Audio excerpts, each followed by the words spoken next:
द्वंद्व है, शत्रु और मित्र में समान भाव, मान और अपमान में समान भाव, लाभ और हानि में समान भाव, सुख और दुख में समान भाव, निंदा और स्तुति में समान भाव।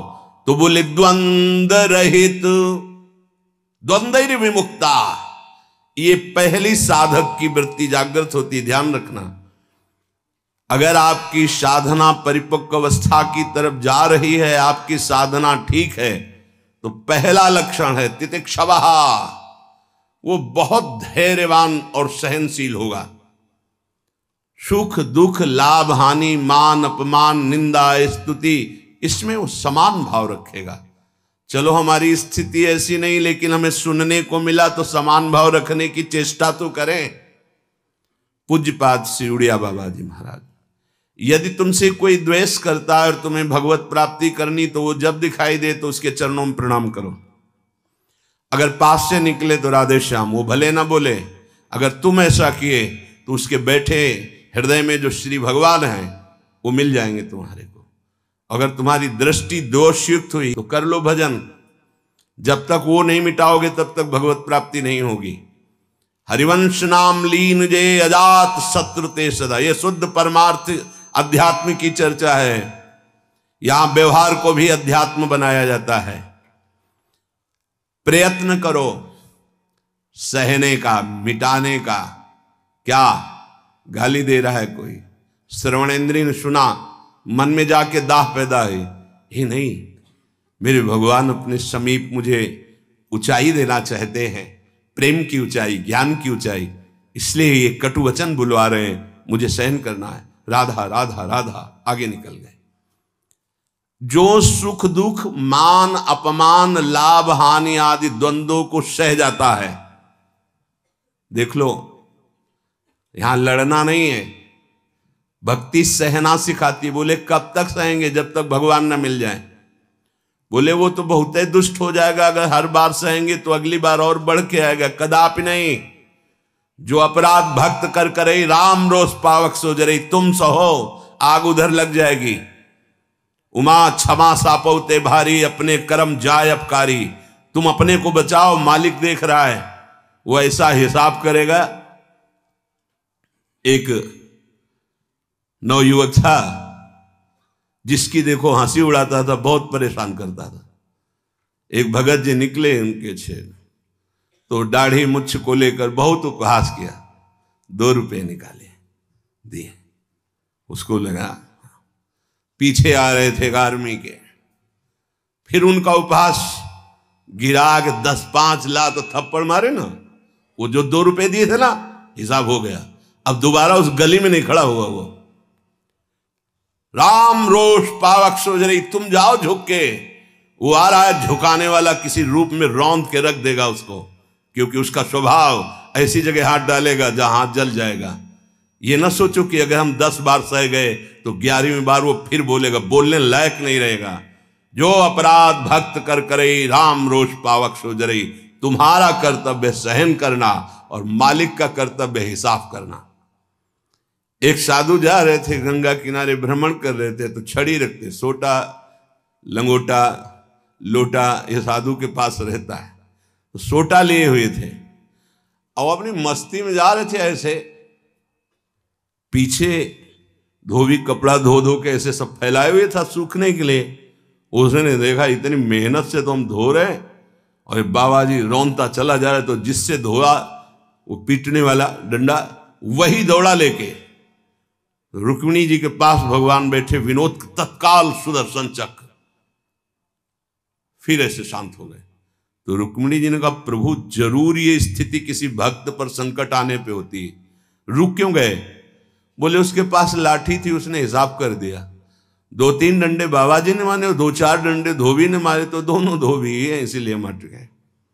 हाँ, अगर वो सर झुका देता तो वहां द्वारिकाधीश का सुदर्शन चक्र सेकंड के कम हिस्से में उपस्थित हो जाता। सर्वव्यापी तत्व है भगवान के पार्षद।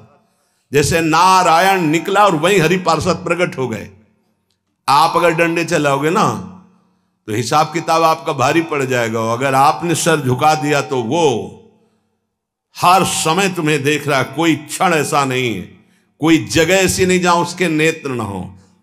हाँ, विश्व तच्चक्षुर, पूरे विश्व में उसके नेत्र विराजमान हैं। सहना सीखो, यदि आगे बढ़ना है तो सहना सीखो। हमारी बात मान लेना, अगर मान लोगे तो जान जाओगे कि इसका रहस्य क्या है। जो सह गया सो भगवान को प्राप्त हो गया। जितना सहोगे उतने महान बनते चले जाओगे। ये शिक्षा हमको एक शराबी ने दी थी। बैकुंठ धाम ब्रह्मावर्त बिठोर ले गया, एकांत में ठाकुर जी के श्री विग्रह को दिखाया और नीचे के संगमरमर को दिखाया और कहा देखो यही संगमरमर तिल तिल काटा गया, टूटा नहीं तो आज भगवान बन करके आरती होती है। ए बाबा जी बना टूटना नहीं, चाहे जितना कष्ट आवे। सहनशीलता, सहनशील, आशय, उदार, धीरज सहित विवेकी, विवेकवान, धैर्यवान, सहनशील महात्मा होता है, चाहे गृहस्थ हो या विरक्त हो, भगवत मार्ग का पथिक। ये नाना प्रकार की कुचेष्टाएं करने पर दुखी या व्यथित होकर कुचेष्टा नहीं कर बैठता है। द्वंद्व रहित। आगे गतमान, ये जो अभिमान और ममता सर्वनाश कर देती है, भगवत मार्ग का उपासक उस अभिमान का सर्वनाश कर देता है। नहीं, किसी भी बात का अभिमान नहीं।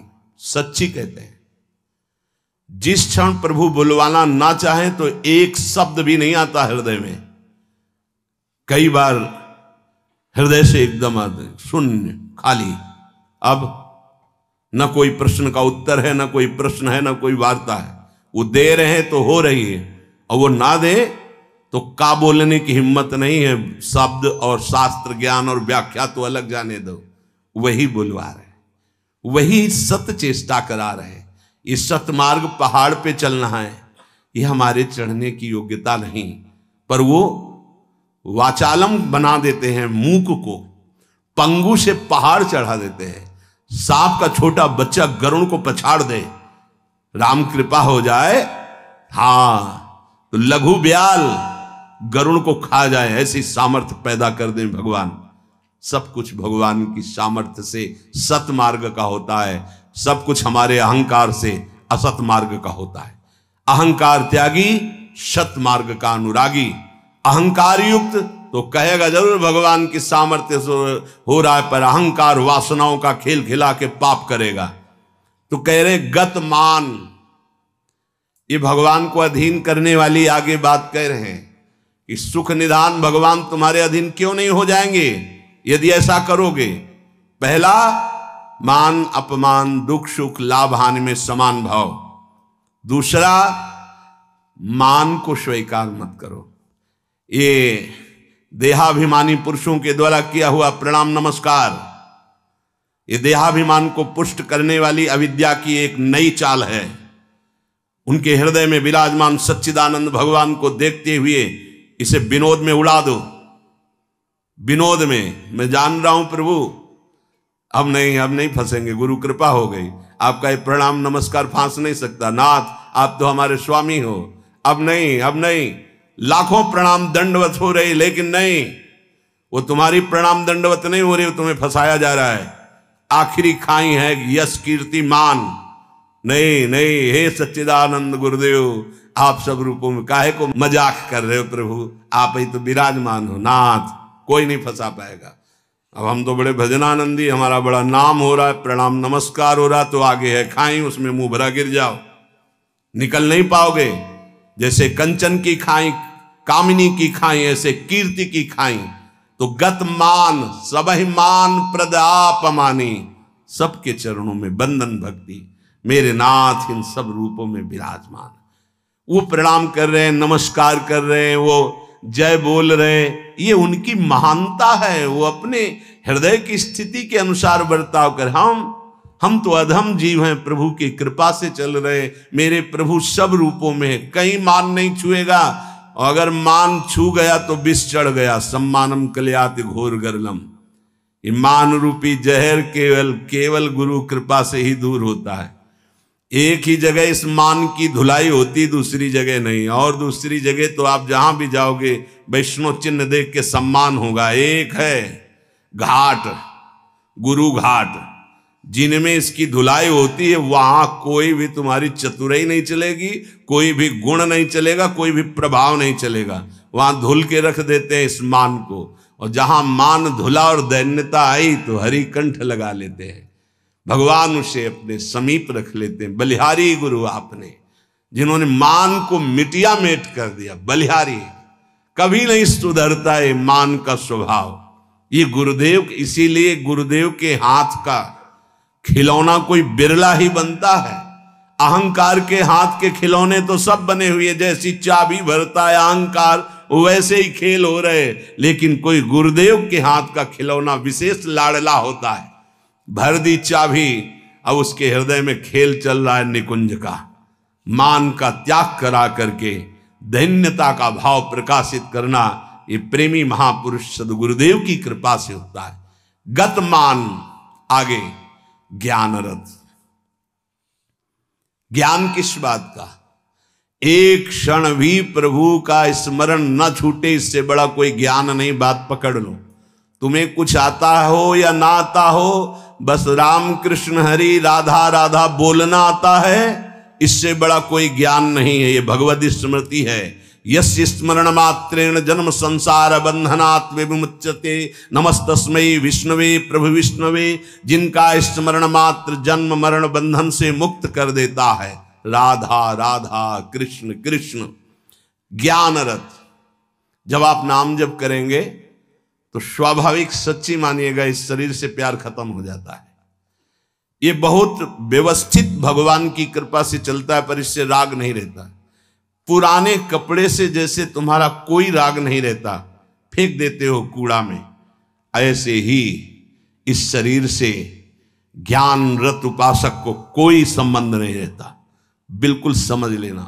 जैसे कबाड़ में पड़ी हुई गाड़ी से ध्यान आएगा, ऐसे गया, पर आपकी रति नहीं होगी क्योंकि बेकार हो गई है। ऐसे हर समय उपासक की दृष्टि में गाड़ी, ये जो पांच भौतिक गाड़ी, ये केवल भगवत प्राप्ति के लिए है।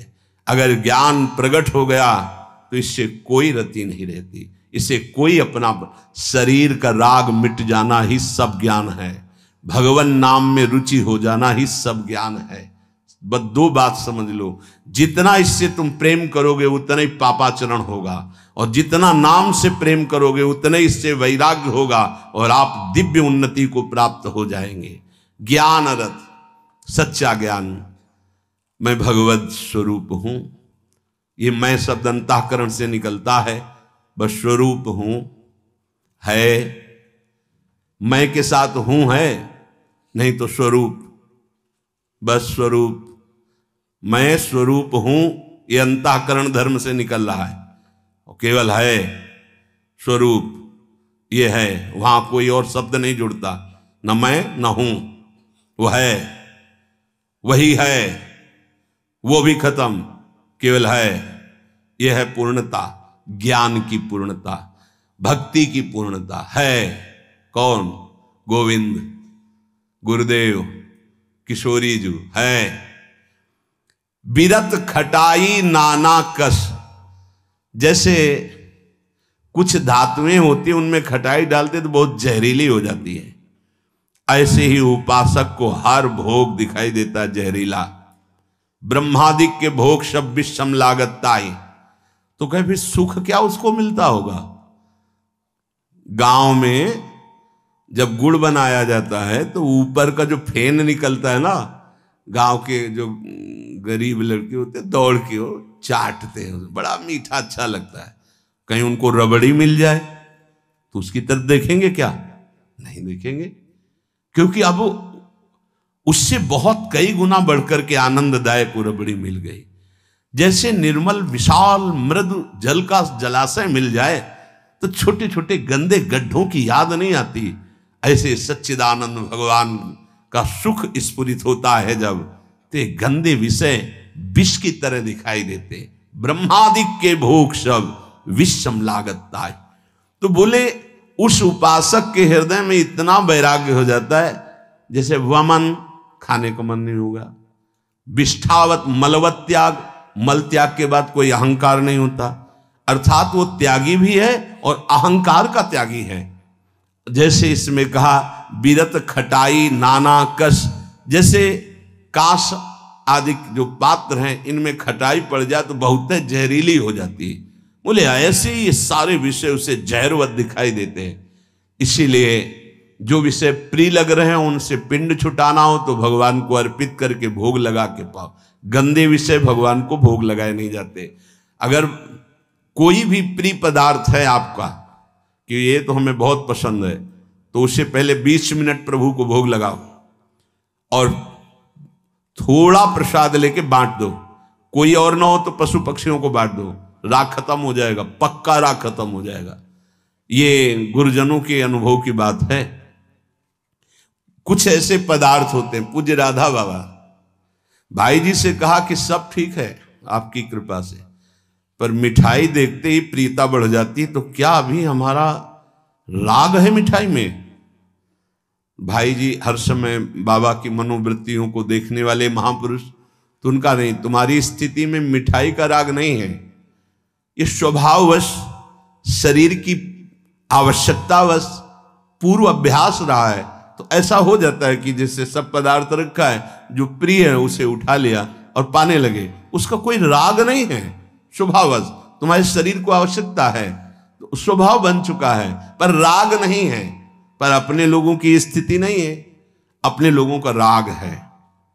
हमें जो राग है सच्ची मानो गुरुजनों की आज्ञा पे चले तो नष्ट हो जाएगा। जो प्रिय से प्रिय वस्तु लगे, 20 मिनट भोग लगाना, दिखाना नहीं केवल, क्योंकि होगा ना कि गरम गरम पकौड़ा और चटनी और सब दिखा लो तो श्री जी को पालो, नहीं, रसेंद्री को नहीं, श्री जी को पवाओ और इसके बाद एक पकौड़ा चटनी आप लो, बकाया दूसरे को दे दो, आप अपना पेट भरो रोटी से।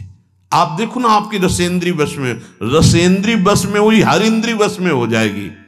यहां कह रहे बीरत खटाई नाना कस, ये नाना प्रकार के भोग भोगते समय बहुत व्यतीत हो गया। उस उपासक को ये विश्वत नजर आते हैं जिसको भगवत प्राप्ति की चाह होती। तो बोले सुख निधान सुजान कौशलपति वे प्रसन्न कहू क्यों न होई बस। यदि ऐसे चलोगे तो भगवान बिना बुलाए आपके पास आ जाएंगे। कैसे? द्वंद्व रहित, मान अपमान निंदा स्तुति समान भाव से सह जाओ।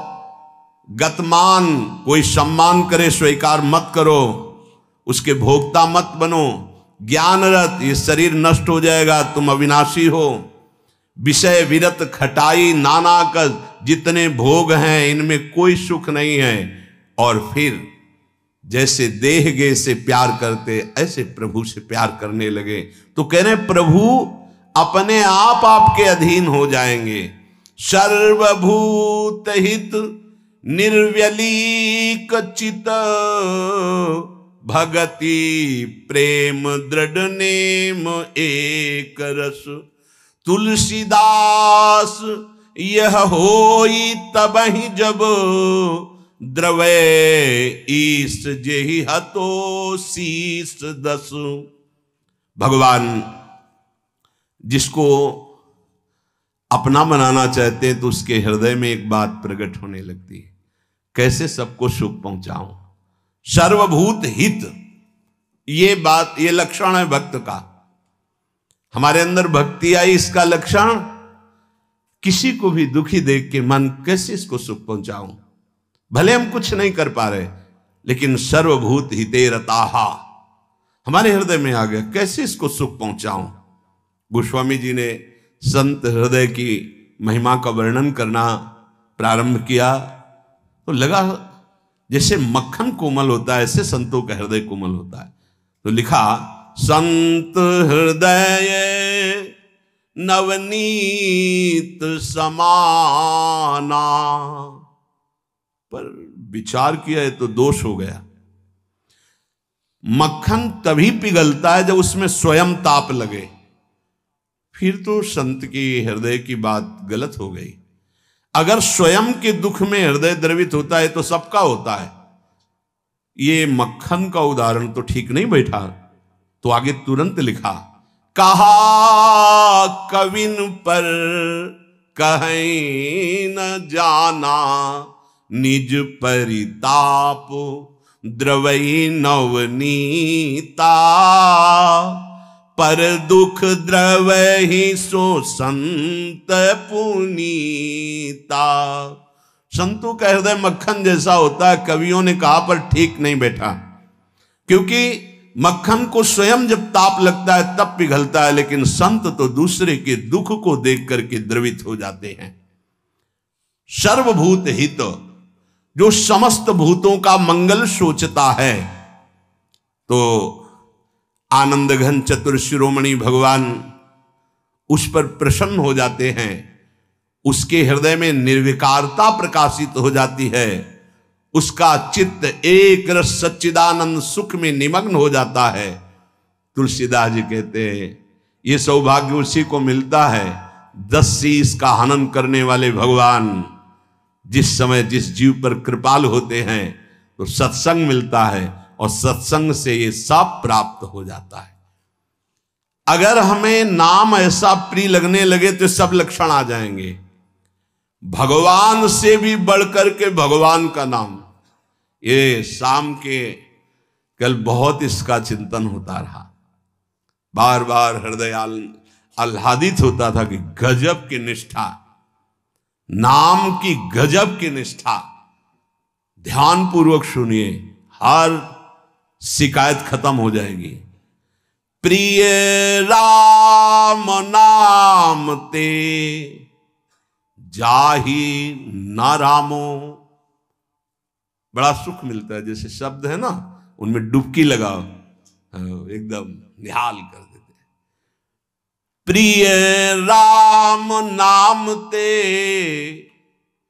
जाहि न रामो, ताको भलो कठिन कलिकाल हूं, आदि मध्य परिणामो, प्रिय राम नाम ते जाहि न रामो। ये बैठा लीजिए, ये जीवन की सार बात। पद तो गोस्वामी जी का कई बार, लेकिन इससे पहले महामहिम पूज्य श्री भाई जी हनुमान प्रसाद पोद्दार जी के द्वारा ये बात मिली थी।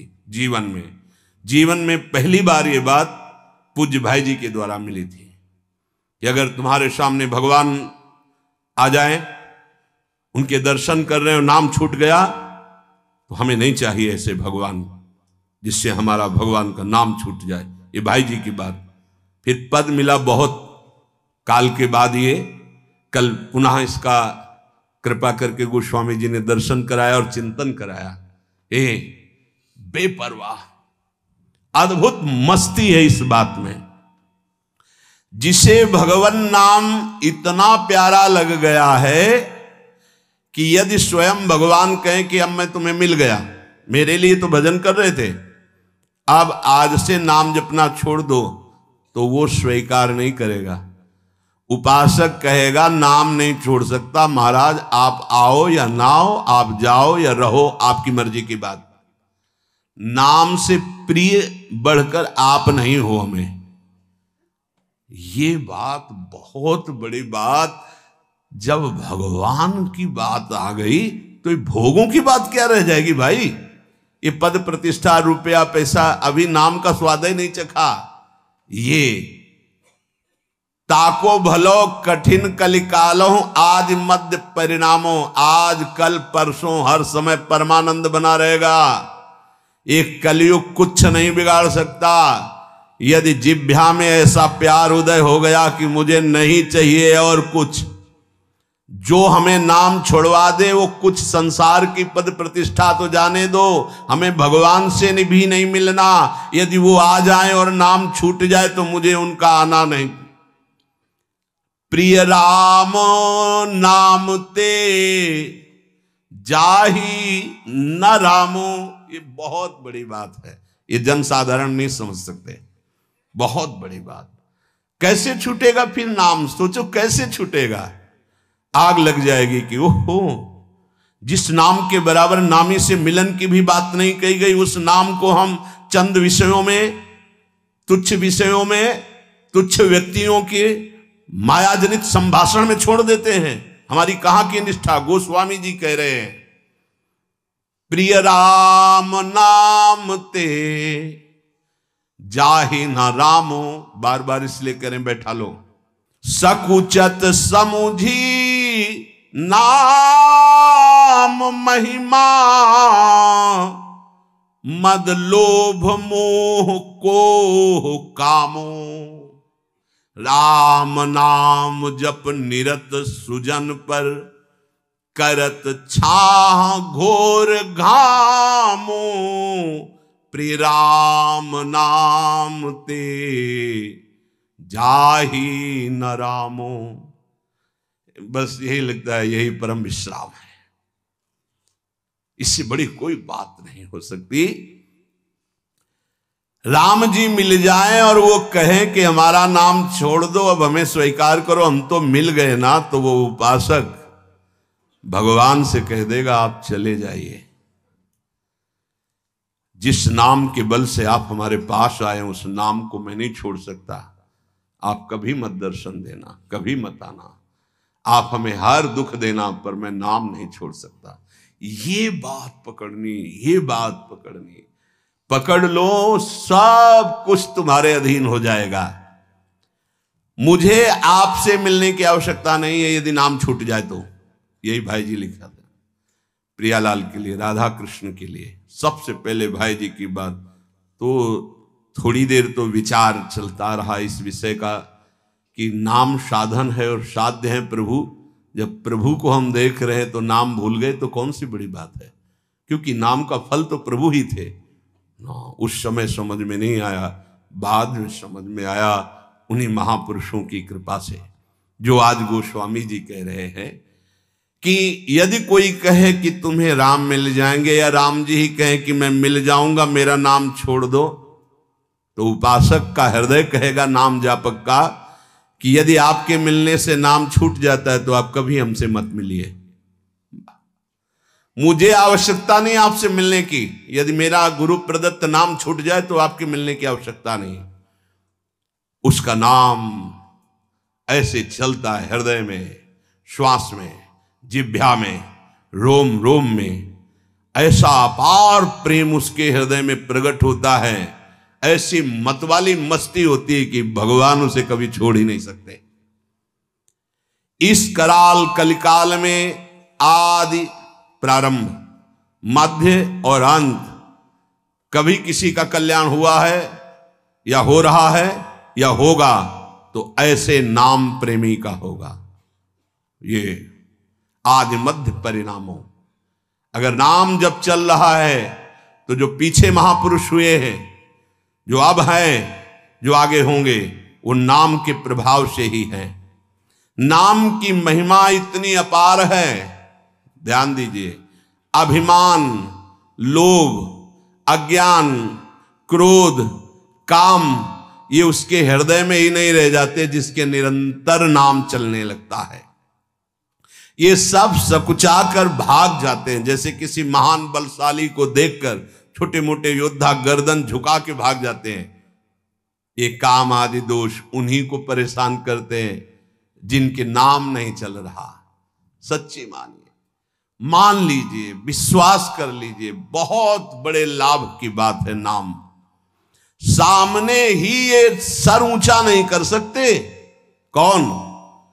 बोले नाम महिमा का ऐसा प्रभाव, मद अभिमान, लोभ भोगों का, पैसे का, पद का, मोह परिवार का, क्रोध नाना प्रकार की प्रतिकूलताओं से प्रकट होता है, और काम, ये गर्दन झुका के भाग जाएंगे यदि तुम्हारे निरंतर नाम चल रहा है। वो हम ये छोड़ नहीं पाते, हम नहीं छोड़ पाओगे। ये भगवत शक्ति से संपन्न योद्धा हैं, नाम नाम चल रहा है, भाग जाएंगे। नई अवस्था ठाकुर हरिदास जी की, बस नाम चल रहा है, 3 दिन प्रयासरत रही, स्वयं भक्त बन गई, उनके हृदय में कोई फर्क नहीं पड़ा। क्यों? क्योंकि नाम चल रहा है।